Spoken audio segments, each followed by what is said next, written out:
Every parent has been there, haven't they? Staring at a little one wondering, is today the day? Or maybe, am I supposed to be starting this by now? Yeah, that feeling is universal. The world of potty training is often just a swirl of conflicting advice, playground whispers, and maybe that quiet parental dread. It's a huge milestone, but, how do we navigate it without losing our minds or theirs?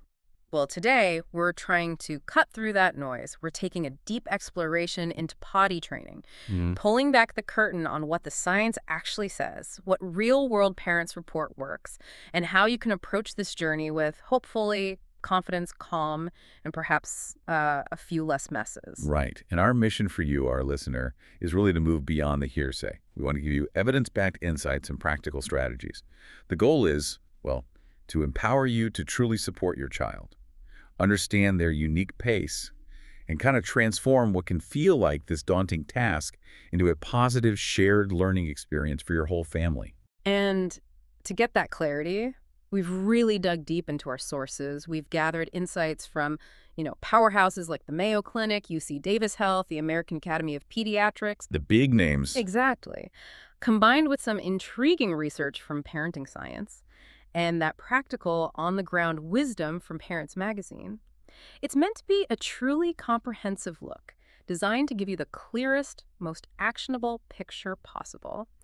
I'm genuinely curious to see how these different sources kind of connect, especially when the advice out there can feel so conflicting sometimes. And It I feels don't- like we're about to bring some real clarity to a topic that often leaves parents feeling, well, overwhelmed. Absolutely. And we're not just collecting facts here. We're really pulling all these different ideas together to make them truly useful for you. Hmm. The focus is on understanding that translate directly into supportive action. Okay, let's unpack this right away then. When is the right time to start potty training? It feels like everyone has an opinion, doesn't it?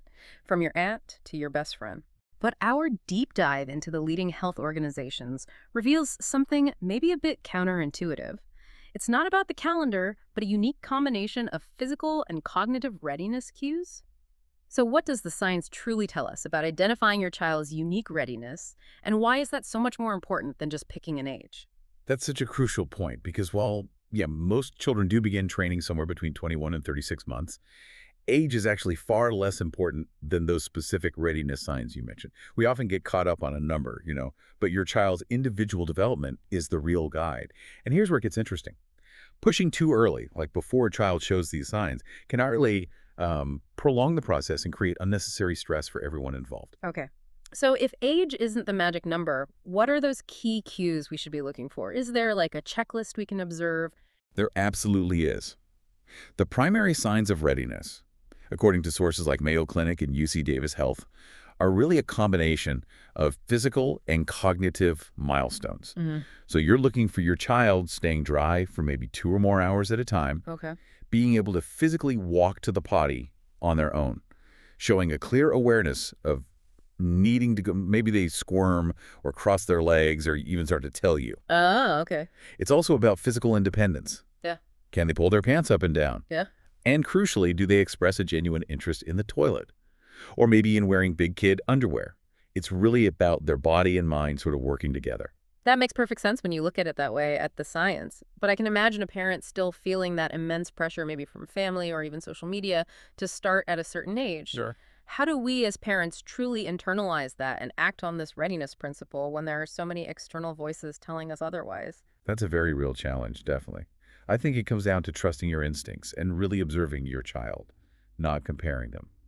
And speaking of different approaches, you're sort of touching on the idea of early versus later training. Right. For instance, elimination communication, or EC. It's a method where some cultures begin in infancy, basically by observing a baby's subtle cues for elimination, like a certain face or wiggle. Wow, infancy. Yeah, and then holding them over a toilet or a designated spot. Essentially, the baby learns to anticipate and respond to their body's signals from a very young age. Parenting science notes this can lead to earlier control and potentially fewer bladder or bowel issues later on. Interesting. Whereas in the Western approach, we typically start after 18 months. Now, what's intriguing is that starting later, say after 27 months, may shorten the actual training time. Okay. But it can also sometimes lead to an increased number of accidents during the process, just because the child has had a longer habit of using diapers. And what about night training? Is that tied to daytime dryness, or is it like a completely separate beast? It's largely a separate developmental stage, which is often a relief for parents to hear. Yeah, I bet. Daytime dryness usually comes first. Yeah. Nighttime dryness, well, that might not happen until your child is 4 or even 5 years old. And bedwetting is still quite common even beyond that age. It's linked more to things like bladder capacity and hormone production during sleep stuff a child has very little conscious control over. Okay, that's good to know. And this brings us to a really critical insight. How much impact our approach as parents has. The science, particularly from the American Academy of Pediatrics, strongly advises against forcing or shaming. Right, that feels important. It is. And it isn't just about strategy. It's also a huge relief for parents who feel that constant pressure to get it done. Pushing a child can actually trigger their stress response. Psychologically, it can become a battle of wills. Physiologically, stress can cause muscles to tighten, creating resistance, leading to issues like constipation or deliberately holding stool. Yet it directly counteracts a child's natural learning process and can potentially cause significant issues like stool withholding or even regressions in progress. So the key takeaway here is that a gentle, child-led approach not only avoids harm, but actually fosters confidence in a positive relationship with their own body and this new skill. So, okay, if readiness is key and pressure is absolutely out, what are the practical science-backed steps we can actually take? Here's where, the rubber meets the road, blending that scientific advice with what parents on the ground say works. Exactly. The science-backed tips really reinforce that core principle. Always follow your child's readiness, not just their age. Can't say that enough. Beyond that, establishing a routine is incredibly powerful. Encouraging potty time after meals or before bedtime can create predictability, make it a natural part of the day. And critically, praise the effort, not just the results. Cheer for them sitting on the potty, for trying, even just for telling you they need to go, regardless of whether anything happens. Makes sense. Focusing on the process. Exactly. And when accidents inevitably happen, because they will stay calm, treat them as learning moments, not failures. Finally, make it child-friendly. A small potty chair or maybe a step stool for the regular toilet can make a huge difference in their comfort and independence. Those are really solid, actionable steps, and it's great to see how much they align with what parents are reporting from their own experiences, too. It's fascinating how that practical wisdom, like from Parents Magazine, often mirrors the scientific guidance. So let's look at some of those parent-tested strategies that seem to consistently get a thumbs up. Right. Parents consistently highlight the power of consistency. They say it's everything. If multiple caregivers are involved, everyone needs to use the same approach to prevent confusion. That makes sense. Going pants-free at home is another really common tip. It just helps children notice their body signals faster. Yeah, I've heard that one a lot. Small, non-food rewards and charts, like stickers or tokens, can also make the process fun and motivating for some kids. Also, some children prefer a quiet, private space, so respecting that need for privacy can be really helpful. And finally, if there are older siblings or peers around, they can be fantastic role models. Kids often learn faster when they see others successfully using the toilet. These strategies, often discovered through trial and error, clearly complement the scientific guidance we've been discussing. Yeah, they really do. This raises an important question, though, one that goes beyond just the how-to. How do parents show up during this process? What's their role in supporting the emotional and developmental side of potty training? It feels like it's as much about the parent's mindset as the child's readiness. It absolutely is. How parents approach this makes a profound difference. First and foremost, you really need to try and be patient and positive. Expect accidents, avoid punishment or shaming, and celebrate effort with genuine encouragement. Saying things like, "You're learning so well," or "Great try." Secondly, and this is huge, parents need to regulate themselves first. Children are incredibly sensitive to our frustration, so it's vital to stay calm during setbacks. If you're feeling stressed, it's perfectly okay to take a break and try again later.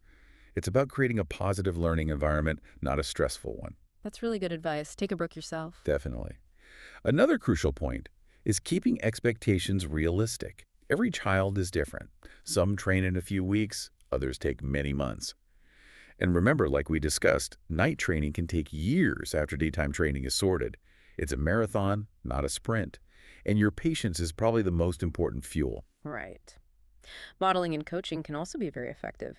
Letting your child watch you or a sibling use the toilet, if you're comfortable with that, and maybe narrating the process in simple steps. Building in predictability is also key. Scheduling potty breaks into daily routines. Using books, songs, or even little rituals can make it fun and an expected part of the day. And finally, support the emotional side.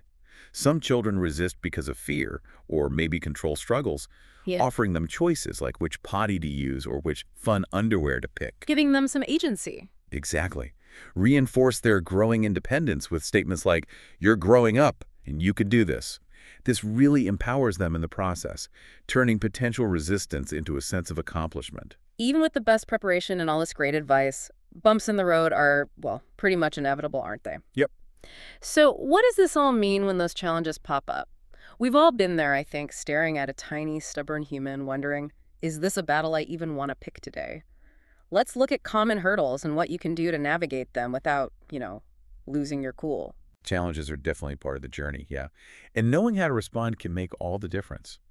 So if your child resists or just refuses to use the potty, the best approach is usually to pause and try again later. Don't battle over it. That just creates negative associations and turns it into a power struggle. Right, avoid the battle. Avoid the battle. Now, if you notice constipation or stool withholding, that's a common issue and can be quite uncomfortable for them. Solutions often include increasing fiber and water in their diet, maybe using rewards specifically for pooping, and always talking to a doctor if it becomes severe or persistent. Don't hesitate on that. Good point. Regression after progress is another common scenario. It's often triggered by stress, maybe a new sibling, or a change in routine. The advice here is just to stay calm and simply return to the basics without making a big deal out of it. Offer gentle reminders and support. Back to basics, calmly. Exactly. And as we discussed, nighttime wetting is completely normal until ages 5 or 6, sometimes even later.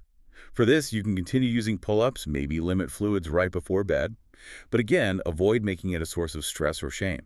Their body will get there when it's ready. This has been such a comprehensive exploration of this milestone. Right. Really helpful. To bring it all together, what are the absolute non-negotiable final takeaways for our listener as they embark on this journey or maybe navigate through it right now? Yeah, pulling it all together from our sources, the core wisdom really distills into 5 key points. First, readiness over age. Always watch your child's cues, not just the calendar. This is probably the biggest single determinant of success and having a positive experience. Okay, number one. Second, stay calm and consistent. Your attitude profoundly shapes their confidence and their willingness to even engage with this whole process. Right. Calm and consistent. Third, accidents are learning moments, not failures. They're an inevitable part of the process, so just treat them as such. Clean up, move on. Learning moments. Got it. Fourth, praise small steps. Focus on progress, not just perfection.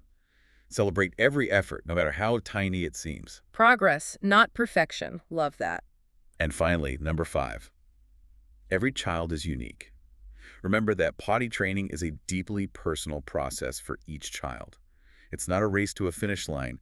Your child will get there in their own time with your loving support. Phew. What a session. We really got into the nitty-gritty there, didn't we? We did. From the science of readiness to those genius hacks from real parents, and even how to handle those inevitable oopsie moments with grace. Hopefully, you're now feeling a lot clearer and maybe more confident about tackling this big step. And if we connect this to the bigger picture, but potty training is more than just learning a new skill. It's really an early lesson in independence, body awareness, and self-efficacy. Your supportive and understanding presence truly makes all the difference in how a child navigates this, and honestly, many other early developmental milestones too.